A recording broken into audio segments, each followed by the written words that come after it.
Hello, beautiful friends. This is fun. This is always so fun to be here, to be so grateful, and just to live in this ever expanding bliss and gratitude for this creation that we get to be in. It's pretty exciting. I think my dog doesn't like it here, though. And so it is. Today is a big expansion of this oneness of our life.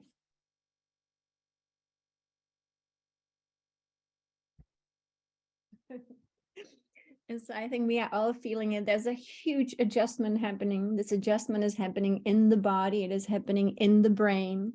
The brain is actually reacting to all these very new geomagnetic conditions. It's every day something new. So allow your body to go through these big changes. These are very big changes. Divine Mother is reminding us that the body belongs to her and that it used to be fifth dimensional. Now, we are still in a 3D, but it's okay. But as we go higher and higher, our bodies will be spiritualizing. You can think of it as the body is spiritualizing. Again, today was a big day. Definitely a big day. And so I know some people really, react to this. So, I still work all day in an office, even though I get to work from home right now. And so I always say, in a pharmaceutical company. So I get to work with a lot of people who don't know what's happening, but they call me and they say, hey, what's going on? I have a headache. I've got a migraine. My stomach feels bad, and so on and so on. And so we know the answer. The answer is to always be on the ground with your feet at least once a day, if not more. Now, why is that? I know that I repeat a lot of things, but it's good to repeat some of the things because they are so useful so that we always know where the answers are. Once upon a time, the Earth used to be a fifth dimensional planet. Once upon a time, humanity used to be fifth dimensional. Very beautiful design where you take the divine self, you put the divine self in a beautiful rainbow physicality that we call the body elemental. And together you create this beautiful alchemy. This design was called the divine human. And in the ethers, divine human had really a code, and the code was Hercules. So Hercules was a being that was created as a fragment of God, really, that would be put into matter. So that's why when we have the myth of Hercules, we talk about the 12 labors. These are actually the 12 aspects of divinity within Hercules. And so each one of us has these aspects within us. But of course, there was a big disconnect. And so this was supposed to be it. Fifth dimensional design, you take a fractal of divinity, you take a piece of God, really, and then you put that into the physical matter that was actually fifth dimensional. So it was not exactly like what we see here today. And so this is what's happening through us. We are spiritualizing matter once again, and matter has to go through a lot of changes. And of course, we are in bodies of matter. And this matter, can also be spiritualized to be a higher dimensional body. And so that's exactly what's happening. So we allow it, we support it as much as we can. But the thing is that it's happening to the earth herself. The earth herself is returning to this beautiful Terra, this fifth dimensional planet herself, with a different light body that she used to have. And so the earth is our operating system. We are here to be part of the operating system. We are part of the operating system. And so when you want to plug yourself in every day with your feet on the ground, she will upgrade you. She does it automatically every day. So I always recommend having like incredibly powerful morning practices, if you can, of course, at sunrise, so that you can definitely. Patricia said we once took in the, yeah, definitely. There was a lot that came into here. And so, just this is our future, which already happened, by the way, but it's okay. We are going through it right now. And so we are upgrading the physical body so that the physical body becomes once again a being of the fifth dimension and can actually completely beautifully embody the divine fractal. And that is this divine self that we work here with, the I am presence. It's amazing. It's absolutely incredible. And so Yesterday, Divine Mother, was it yesterday when she started to talk about the pendulum swinging? I finally found a good animation. So she said, these are our human thoughts here. This is the typical human mind. Constant motion, constant something thinking, going from good to bad, healthy to sick, to rich and poor, to good and bad, and so on and so on. This is just happening in our human minds. And most of it goes unnoticed. Isn't that incredible? Most of this is actually unnoticed. If we could write down every thought we have, well, let's go back to this, because that's what our mind is doing. And it's doing it kind of on autopilot, out of control, you know. And so if we were writing down every thought we have, you know, we could not possibly write fast enough. And then if we read it back to us, we would think, oh my gosh, who is thinking stuff like this? I mean, it would be so incredible to be able to upload your thoughts into, you know, your computer and just to look at it and maybe just say, wow, I can't believe this is what my mind was thinking. So that is one of the results of what we call the 3D kind of fall into this lower density. But that is also going to change. And it's going to change because our brain will also change. So also the brain will start working more in oneness. Yeah, oneness is upon us. And one of the things I saw that will happen is that we are really changing the nervous system to also be the left and right hemisphere working together. So if you follow Suspicious Observers channel on YouTube, where you have the science behind really these big changes, then you see that the brain is being changed by these different, you know, geomagnetic conditions, by the solar events, and so on and so on. That's just science. I like looking at that too, because, you know, it's amazing to see how it is all just fitting together. My dog is back, just a moment.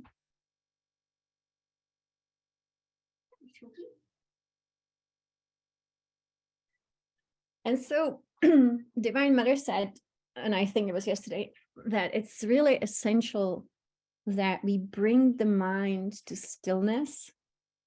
And then from that stillness, we give birth to creative desire. But the desire is not a want, the desire is not a need, but it's really something that we birth with our divine self, that we are connecting here so beautifully. And that is that it comes from the heart. Now, I always tell the stories that I visited the New Earth, and it is important.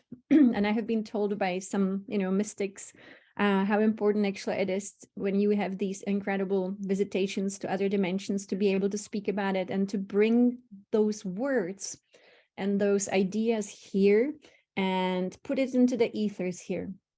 And so, you know, the story when I went to the New Earth and I realized that we are all operating differently, every single one of us, and that the entire system is completely coded differently, you would say, because I could see the code behind it.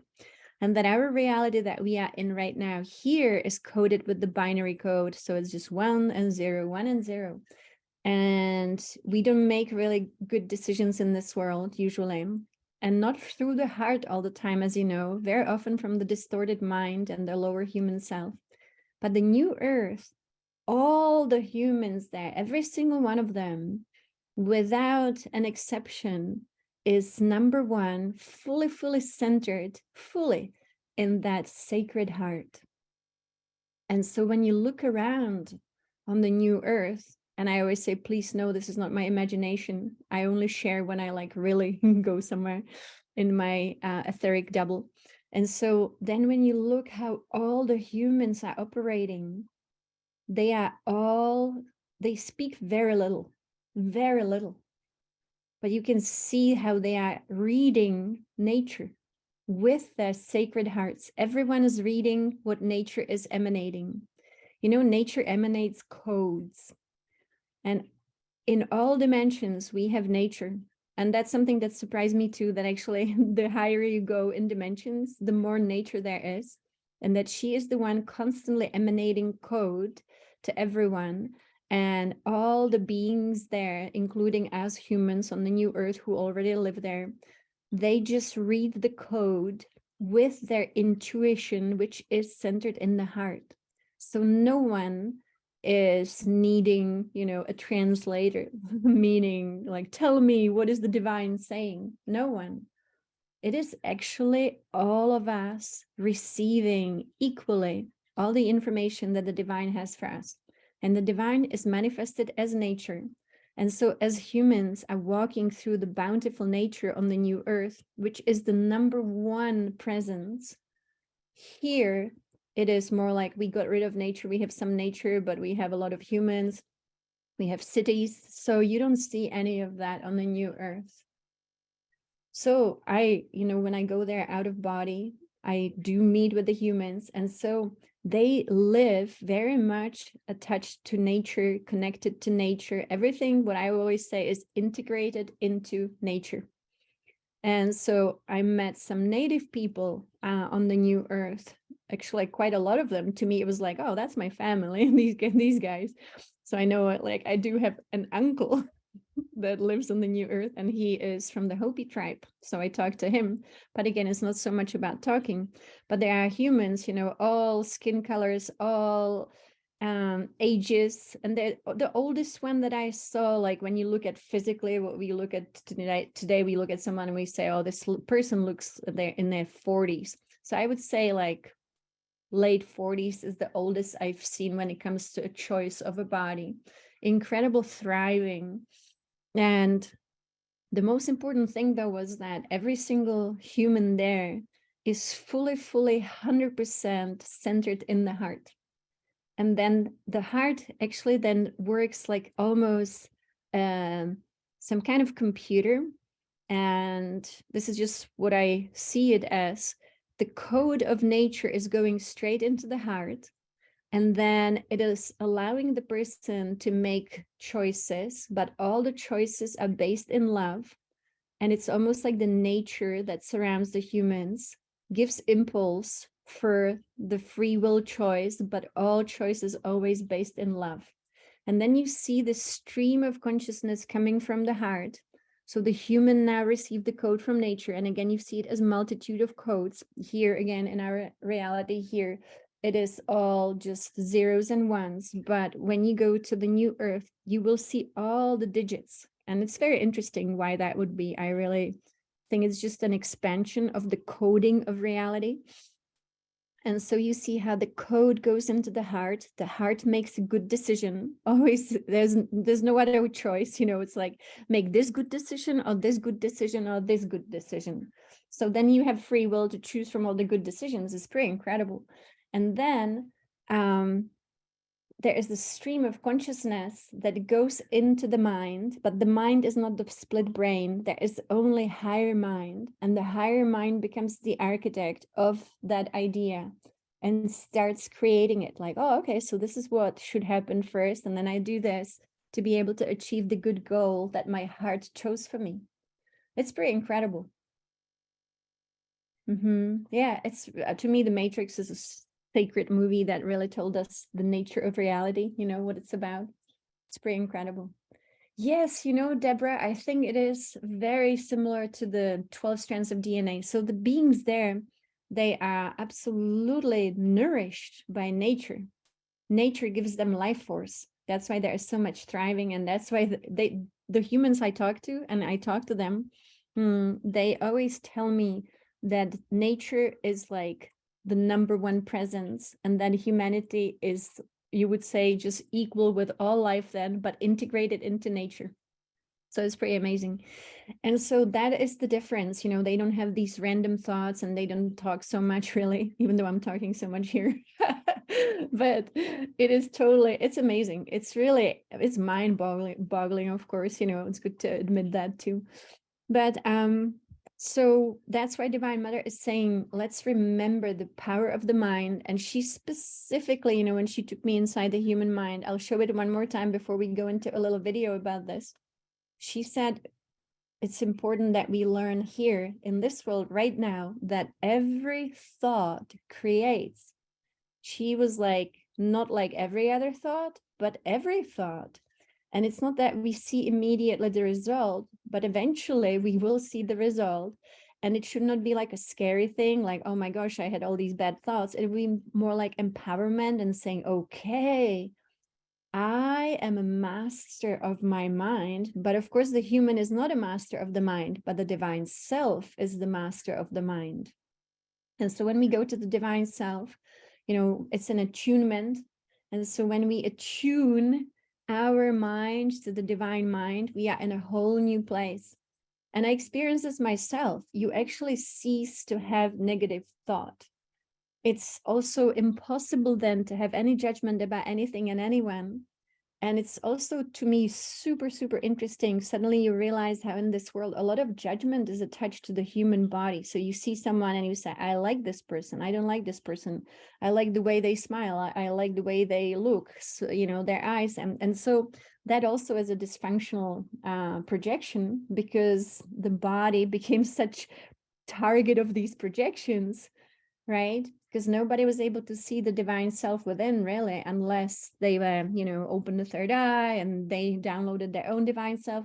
And so on the new earth, there are no projections onto the physical. And so what people choose to be in a form, Yogananda always said, in these higher realms, it's not important what a person looks like, if they have symmetry in the face or not, if they what so-called would look pretty or not. And Yogananda asked his master, why is that? And the master, of course, told him, who cares? It's not about your face. And so, Yogananda said, so are all the beings beautiful in higher realms? And Sri Yukteswar said, no, why would they? It's like, whatever. And so it's amazing, we take away the projections from the physicality and we get to see our divine self within, of course.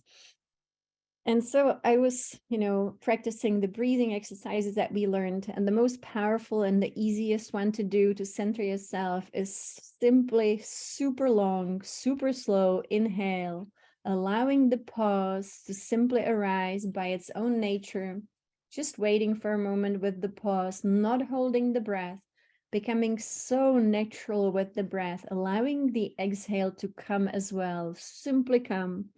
And then when the exhale is at the end, there is another pause. And so allowing this. And so let's do just one round so that we can be centered. And if you can put your hands into the prayer position simply, not because we pray, but because we connect the divine feminine and divine masculine at the heart, and we center our being really in the center.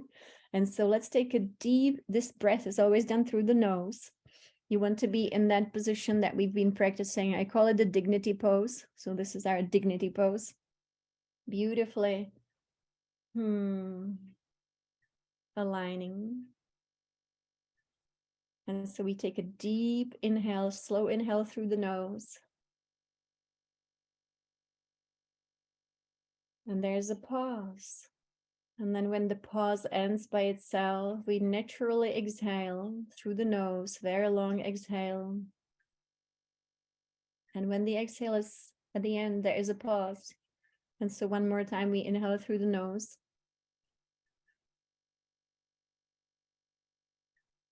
And when the lungs are full, there is a pause.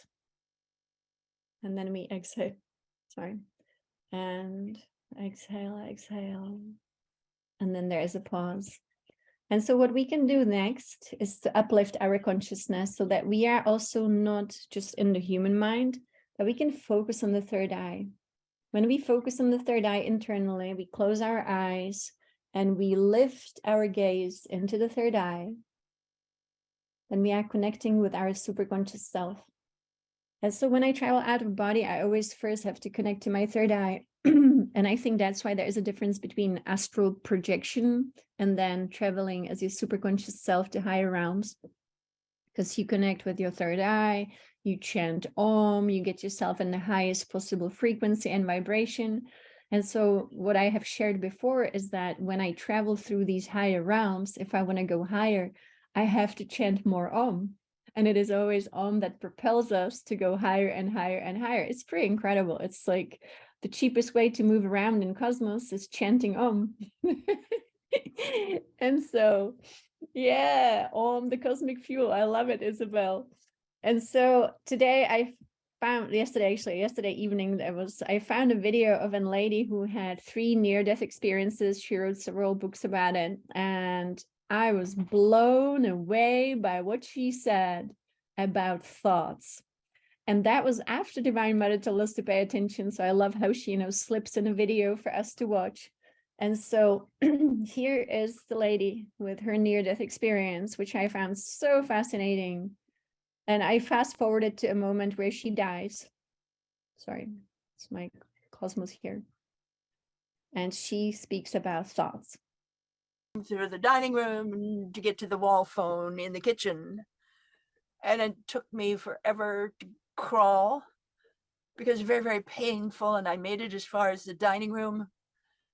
And I died. I died, and I floated up from my body, and lots and lots of things happened. Incredible things happened. Being able to see thought, create things on the other side. Were you met by somebody? No, never was. The idea that you're always met by someone is false. Okay. Most people are met by someone, but not everybody. And in my cases, I was never met by anyone in all 3. So you never had a being, you never had a council of elders. Did you have life reviews or anything like that? In this one, I did. Okay. I had a life review. I had an experience with creation. I had an experience with the void. And then I had the life review. And in my case, that life review included not only what I did, but the result of every thought I had ever thought on the environment, on other people, on the world at large, plus my just being in the earth world, the vibration of my being here,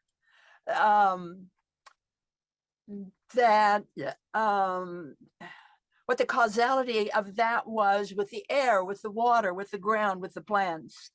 So I had the whole gestalt of my ever having existed in the earth plane.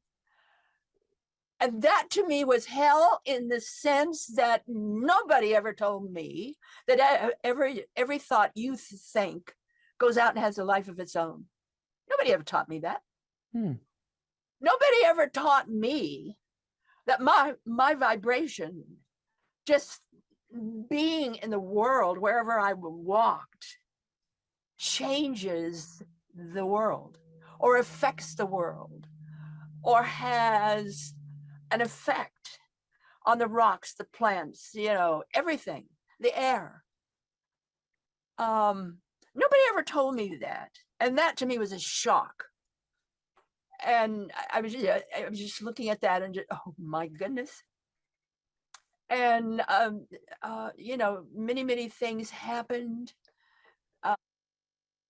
So to me, this really is so profound. Isn't that profound? The power our thoughts have. And why is it that she saw that our thoughts have this causal effect on all of the elements? It is because the elements create reality. The elements, as you know, the 5 elements create reality. And so, yes, they always listen to us. Every thought takes this life force and creates something. So all thoughts become things. Isn't that crazy? Oh my gosh. And so one more thing before we go into our meditation, I wanted to show you, I showed it on one of the calls before, but this is our solar system. This is the sun you see here in the center. And very few people think about the movement, the super, super fast movement of the solar system through our galaxy. If anyone knows the speed, or just look it up on Google and put it in the chat, please. How fast are we moving? Sorry, I'm sharing the wrong thing.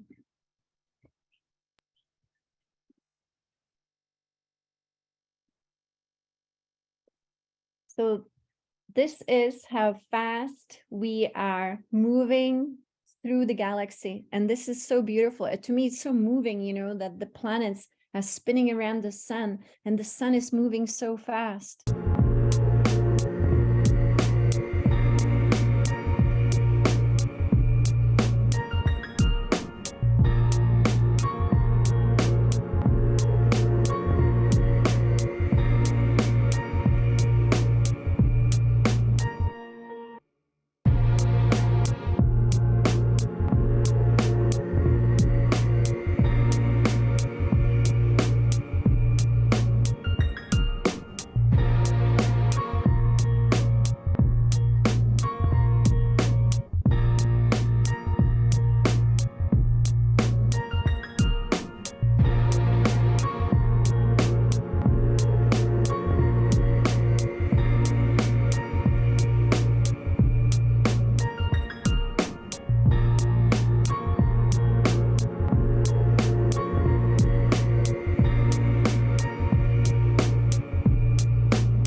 So this is important to think about, isn't it? How fast we are moving through a galaxy in a solar system. So much movement, so many regions of the galaxy that we actually get to visit in every moment. And of course, the galaxy is not just the same stuff. We are moving through different particles. We are moving through different regions. We are moving through different exposure to light. And that is changing us, my dear friends. We are being changed by this movement, this very movement. So it's good to think about these things. And so here we are meditating with our beautiful divine self. And today it's bliss. We are downloading joy. We are downloading love from our divine self.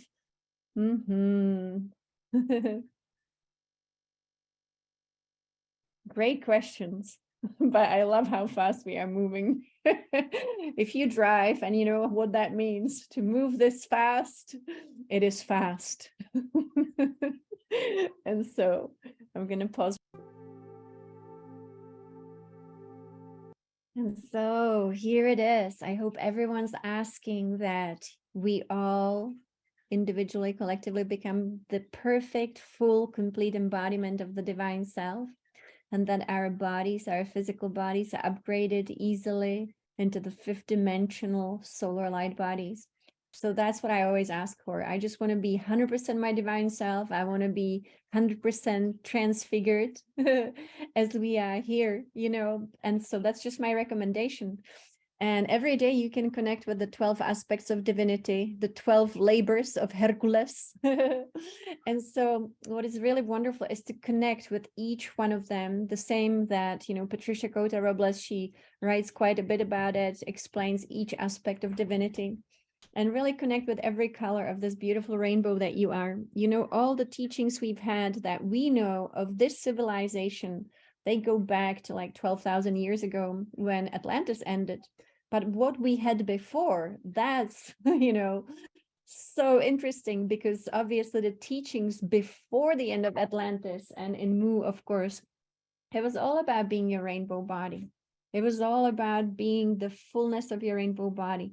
So when you look at like the mystical groups like the Essenes, you know, that's not too long ago, it's maybe 2000 years ago, maybe a little older, they all were trying to embody this. Everybody was just going through purification. They were purifying just to get this. It was not easy, but today it is very easy. And so we ask and it is given. And the key is to be attuned.